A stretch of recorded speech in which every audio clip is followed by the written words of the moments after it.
We wanted to have a means of transportation that was important to the character, and we wanted to have a reason to explore the open world on the back of the bike.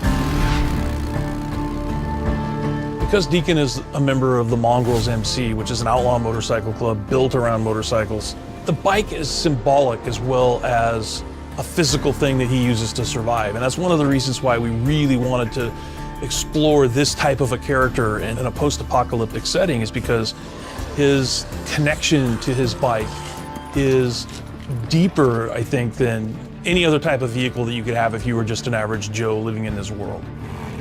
One of the things that we have worked so hard on in the game is making the bike fun, whether you ride a real bike or not.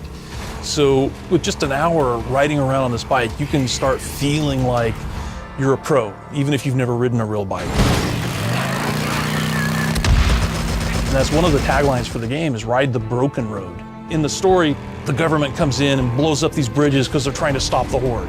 You can jump them.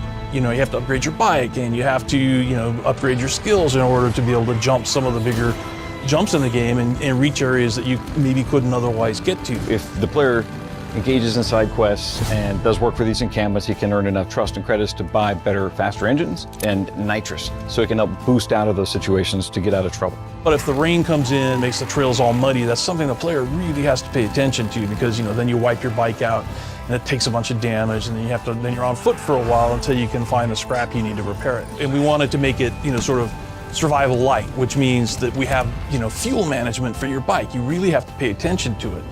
We didn't want to get heavy-handed with it, but on the other hand, we wanted it to feel like there were stakes. It's a world where the bike is your edge, but it's also a liability, and that you gotta manage it, and people want to take it from you. It's not just choosing where, making sure you park far enough away so they don't hear you. It's also, hey, I'm gonna park it so that I can turn it this way, so if I need to make a quick getaway, I can just get on my bike and ride. But also, if you've upgraded your saddlebags and you have more storage, you might have extra ammo that you've brought with you. Move up on it! There is a full suite of customizations you can do on the bike. So in ways to make it yours instead of just Deacon's. So for example, you've got all the different color choices, all the color palettes. There, as part of rewards for all the storylines, we have all these decals and custom painted tanks, and all that stuff can be used for you as the player to choose how you want the bike to look. I'm excited when this game comes out on April 26th to see what combinations the gaming community comes up with.